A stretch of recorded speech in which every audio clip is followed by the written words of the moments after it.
It was coming down sideways that night, the kind of Midwest rain that makes streetlights look like smudged halos.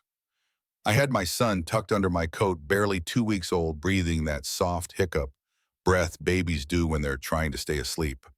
6 blocks from home, shoes squishing uniform from the late shift still damp. I kept my pace even. You learn not to run in towns like Millstone, Kansas. Folks here like their stories simple, and a woman like me running at midnight turns into the wrong story real fast.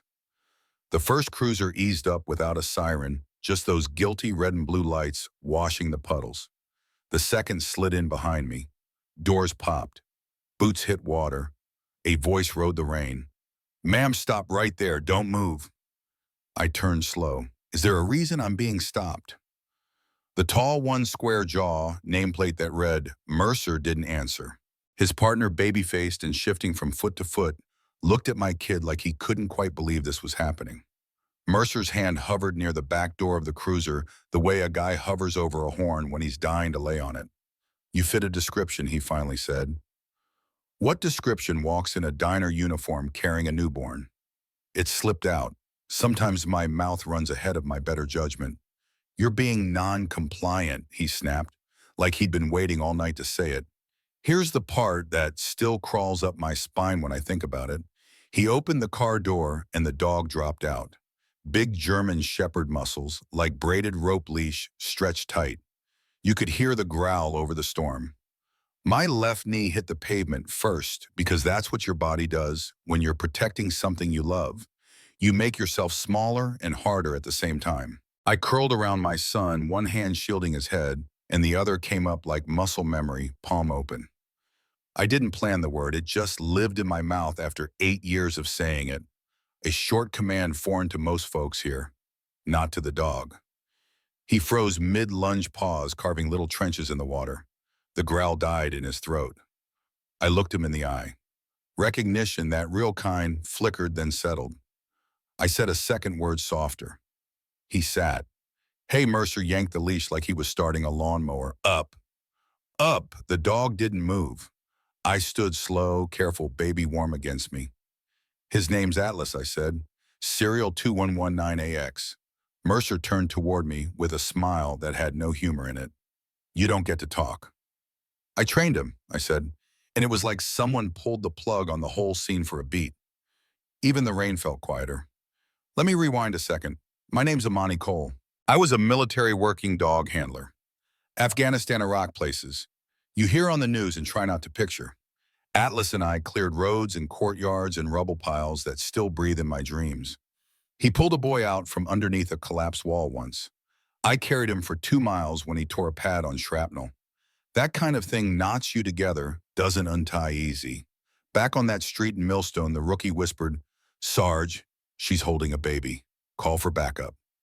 Mercer's jaw clicked. 2 more K9s. I kissed my son's forehead, tasted rain, and whatever courage is made of when there's no time to build it. Give me 10 seconds off leash, I said. If he turns on me, you take me in. If he doesn't, you step back. Mercer laughed mean and short. He loosened his grip just enough to prove he was in charge. The leash slid through his hand like water. Atlas walked past him, sat at my feet, looked up like he was saying, You're late. I put my hand on his head. Good boy, I whispered. And for the first time all night, my shoulders dropped a half-inch. Phones were out in the upstairs windows. The kind of town that swears it minds its own business until something worth filming happens on the block. I walked, didn't run to the sidewalk. Atlas fell in at my left like we'd never lost a step. You think this makes you something? Mercer threw it at my back. It makes me visible, I said, and that was that. By sunrise, the video rain blowing sideways, me kneeling with a baby, a police dog sitting like it was Sunday school was everywhere. I didn't post it. A neighbor kid did, Deshaun, clever as they come. The town called me everything but a child of God before lunch, manipulating police animals, interfering with an investigation. A city statement said I used unapproved techniques, which is a cute way to say she knew what she was doing, and that scares us. They served me papers by dinner. Obstruction, interference. And the part that made my hands shake, emergency child welfare hearing, 48 hours. I didn't cry when I signed for it. I cried later after the social workers left with my son, after I folded the little blanket that still smelled like his milk breath. I sat on the porch with the storm drains gurgling and thought, oh, we're really doing this. That's when I called the only person I trust to pick up on the first ring. Diego, I said when he answered, remember that favor you owe me? He was a cop once, the kind they don't make space for on the inside anymore. Then a civil rights attorney who fights like he's got rent due. What did they do? He asked. They tried to turn discipline into danger, I said. And they're coming for my kid because the boy wouldn't listen to the wrong person.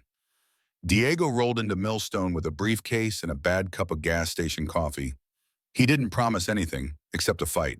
He filed records requests that rattled old metal cabinets in places folks forgot exist. A retired Air Force handler named Claire sent us a recording from a training field. You could hear my voice in it, younger, steadier, running Atlas through his paces. Sit down, circle, halt. That last one always made him snort like he was laughing. I played that clip alone in the library and remembered who I was for a minute. Diego found something else too, a page from a program down at Fort Rockland, Georgia. Mercer's name on a trainee report 5 years back. Removed for cause, it read. Aggressive conduct. Failure to respond to corrective feedback. The signature at the bottom. Mine. I didn't remember his face at first. I've corrected a lot of young men who thought volume and violence were the same thing as control. But the second I saw his name in my handwriting, the street made sense. He didn't see a woman walking home. He saw a report he never forgave. The DA offered a deal like they were handing me a coupon. Plead down to disorderly conduct, Ms. Cole, and we can make the rest go away. No jail. Also might expedite reunification. I looked at Diego. He didn't say a word. He didn't need to. No, I told the DA. If I say I was wrong tonight, you'll expect me to teach my son to say it next time too. Court smelled like old wood and nerves. I wore a clean blouse and my mother's small gold cross, the one she says got her through the 70s in a different fight. My mom, Evelyn, sat 2 rows back, thin as a reed eyes that could still slice a man's lying in half. The judge looked like a man who'd run out of patience last spring and kept showing up anyway because that's what you do in a town like this. Diego clicked the screen on. Training footage. The room went quiet when Atlas halted mid-stride on my command and leaned back into a sit so fast his rear kicked up dust. We played the audio too, my voice. His bark, that little laugh I forgot I had. The prosecutor called it context, like proof of loyalty was a trick of the light. Your Honor, Diego said this isn't interference. It's survival. Ms. Cole gave a stop command to a dog she trained to save lives to prevent harm to an infant whose heart rate you could see pulsing under her coat. I asked to speak. The judge nodded. I turned not to him but to the benches, to the phones already recording, to the veterans in their faded caps, to the moms rocking strollers by the aisle. Sergeant Mercer, I said, you're not scared of me. You're scared of what I remember. You knew Atlas. You knew me. You didn't pull a random dog, you pulled the one we built. And you tried to use him like a hammer because you still think every problem is a nail. That's when Mercer stood up hard enough to rattle his chair. She talks to those mutts like they're people he spit out, like she's better than the rest of us and always making us look weak. The judge's gavel hit once. Phones caught the rest. My mother coughed a laugh, not kind but honest. The judge took a long breath. Miss Cole, he said finally, this court finds you not guilty on all counts. Then he turned to the clerk. Refer the K9 unit's records to the State Inspector General and the Civil Rights Division. Effective immediately. There wasn't cheering, just this human sound a room makes when it's been holding itself up for too long and finally sits down. Outside folks lined both sides of the courthouse steps, veterans at attention, teenagers with dog tags looped around their wrists, neighbors I'd only known by their porch lights. No bullhorns, no chants, just quiet, which felt louder than anything. CPS called that afternoon. We're returning your son, the woman said, voice smaller than before. When they placed him back in my arms, everything in me that had been clenched since the rain let go. Atlas. I don't know where they kenneled him that day, but I swear I could feel him press his head to my knee the way he always did when a mission ended and he wanted a piece of jerky and a nap. Days later, a letter showed up asking if I'd consider serving on the County Veterans Board. I slid it into a drawer. Maybe, maybe not. I took my boy to the park before sunset instead. He slept against my chest for the first time in weeks without twitching awake. People nodded as they passed, not the pity nod, the respect one and a girl in a high school ROTC jacket whispered. Thank you, ma'am. I shook my head and told her, be better than me, start sooner. I don't have a speech to end this. Just a question that won't leave me alone if a mother has to speak to a dog in a foreign word to keep her child safe on an American sidewalk. Who exactly is out of line?